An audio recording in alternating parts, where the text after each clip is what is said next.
Kau taburkan pengorbananmu untuk umatmu yang tercinta, biar terpaksa tempuh derita, cekalnya hatimu menempuh ranjaunya. Ar-ra'iyah ala dini mulukihim, rakyat, masyarakat maikui pemimpin. Itu kecik Abdurrahman Ibnu Khaldun, sosiolog muslim dari Tunisia. Ba'a pemimpin awak, baitulah masyarakat rakyatnya. Ba'a nenek mama awak, baitulah anak kemanakan. Maka kalau orang iko mencaliak bahawa nenek mama tokoh masyarakat, tokoh adat, alim ulama, kembali ke agama madani, masjid ramai berjamaah, maka anak kemanakan akan mengikut pohon rindang, akarnya tampek basanda, daunnya tampek banaung, didulukan seranting, ditinggikan seranting, didulukan selangkah, maka ikonan inyoturi apa pedoman dalam gelap gulita, menjadi pembimbing saat indak dapat jalan kampulang. Oleh sebab itu, kalaulah ada iko di masyarakat, alhamdulillah. Ambo banyak jo menghadiri acara, kadang diwakili. Yang terhormat Bapak Bupati yang dalam hal ini diwakili oleh, yang terhormat Bapak Camat dalam hal ini diwakili oleh, maka masyarakat tidak tersentuh. Alhamdulillah. Dari mulai malam tadi sampai pagi ke, semua kumpul tumpah ruah, lengkap selengkap-lengkapnya, tokoh adat, tokoh masyarakat, pejabat publik. Maka ke depan ambo optimis kembalinya agam kepada masyarakat madani akan menurunkan rahmat Allah, negeri kau menjadi baldatun thayyibatun wa rabbun ghafur. Amin ya rabbal alamin. Kelok ampe puluh ampe dari mulai yateh sampai turun ke bawah, nan kami ingat asmaul husna. Ba sobok jo kelok ya Rahman, babelok ya Rahim, babelok ya Rahman, ya Rahim, ya Malik, ya Kudus, ya Salam. Dah sampai ke bawah baru nampak ambo As-Somad. Dulu nampak ambo. Rupa ditulis Asmaul Husna. Apa maknanya? Orang indak mengeluarkan kata-kata kasar, sumpah serapah di kelok ampe puluh ampe, tapi hatinya berzikir. Kalau nyo pandai menyanyikannya, masanya menyetir di kelok ampe ya Rahman, ya Rahim, ya Malik, ya Kudus, ya Salam, ya Mu'min, ya Muhaimin, ya Aziz. Akan sampai ke turun dakek jo danau, ya Ahad, ya Somad di sini. Bapak Ibu yang dimuliakan Allah, ikon negari madani, suraunya ramai solat berjamaah, tapi pemimpin juga perannya luar biasa. Manga imam kalau selesai sembahyang inyo maduk ke kanan. Assalamualaikum warahmatullah, assalamualaikum warahmatullah. Imam maduk ke kanan. Anak bertanya, mak, yo, manga imam kau maduk ke kanan? Mungkin rumah inyo sebelah kanan. Imam maduk ke kanan, dek sahabat minta barokah sebelah kanan. Ya Rasulullah, agihlah ke kami barokah sebelah kanan. Maka Nabi maduk ke kanan, ambillah barokah sebelah kanan. Tapi ada hadis nan kedua, Nabi maduk ke jamaah. Selesai sembahyang, Nabi maduk ke jamaah. Maka Nabi maduk ke jamaah, Nabi inspeksi, periksa mendadak. Asyahidun fulan, asyahidun fulan, asyahidun fulan, di mana si fulan, di mana si fulan, di mana si fulan.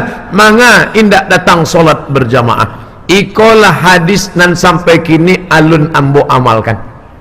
Sampai kini belum pernah ambo mengamalkan hadis iko. Selesai sembahyang, maduk ke jamaah, bertanya, di mana Pak Fulan? Di mana Pak Fulan? Di mana Pak Fulan? Manga ustaz ndak bertanya, ambo indak ada kuasa. Kalau ambo tanya, di mana Pak Fulan? Inyo ndak ada. Emang lo mau apa? Ambo ndak ada kuasa. Tapi kalau awak ada kuasa, bisa awak pakai menolong agama Allah Subhanahu wa taala. Ceramah indak menyelesaikan masalah. Ceramah, khutbah, seminar, lokakarya, tapi kalau ada segenggam kekuasaan dalam tangan, pakailah menolong agama Allah Subhanahu wa taala. Program Agam Madani, program Maghrib Mengaji. Berikut ini kita panggilkan Bapak Gubernur bersama Kepala Kantor Kementerian Agama memencet tombol Maghrib Mengaji, disaksikan oleh TV, radio dan koran. Pemencetan tombol, habis baterai. Apa nanti jadi? Anak-anak tetap tidak datang ke masjid Maghrib Mengaji. Maka sebab tidak ada contoh suri tauladan. Maka dari Maghrib ke Isya matikan HP, matikan TV, tutup, kembali awak ke surau. Ambo kau orang kampung, apa mencari nafkah. Amak bukan sekadar membesarkan, melahirkan, menyusukan, tapi pendidikan ambo lebih banyak pada amak. Amak lah nama membawa ambo ke surau. Buya, iko anak ambo namanya Abdul Somad, iko bareh sakaliang untuk guru mengaji.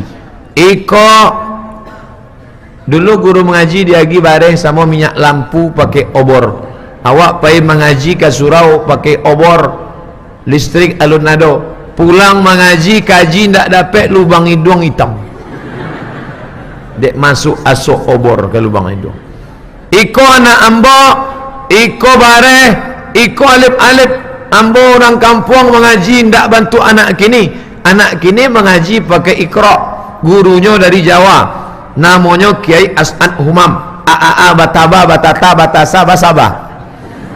Ambo dulu gurunya orang awak Minangkabau. Maka cara mengaji ndak bataba batata, tapi alif 2 di atean, alif 2 di bawahin, alif 2 di ateun. Itu menunjukkan bahwa gurunya dari Minangkabau. Alif 2 di ate. Kalau bahasa Indonesia alif 2 di atasan, alif 2 di atean. Cubalah apa ibu buat penelitian dari mulai Aceh, Sumatera Utara, Medan, Riau, Jambi, Palembang, satu orang nan maji di Sumatera kau pasti bantu itunya. Alif 2 di atean, alif 2 di bawain, alif 2 di depanun. Apa maknanya? Bahwa orang Sumatera kau pandai mengaji, dia ada orang awak. Kalau tidak ada orang awak mungkin tidak pandai mengaji. Inyo nan menemukan metode alif 2 di atean. Kalau di Jawa tidak, alif fathah A, alif kasroh I, alif dhammah U, A I U. Itu bukan orang awak. Apa maknanya? Bahwa orang awak sudah mengajar mengaji sampai pada imam hafiz Quran. Sebenarnya awak kalau membuat agama madani, membangkitkan tradisi nan lamo-lamo supaya dikanang sepanjang masa. Jangan sampai awak nan punya tapi orang lain nan punya nama. Kambing nan punya susu, sapi nan punya nama. Apa kok susu sapi? Padahal kambing nan punya. Tak terjangkau tinggi pekertimu, tidak tergambar indahnya akhlakmu, tidak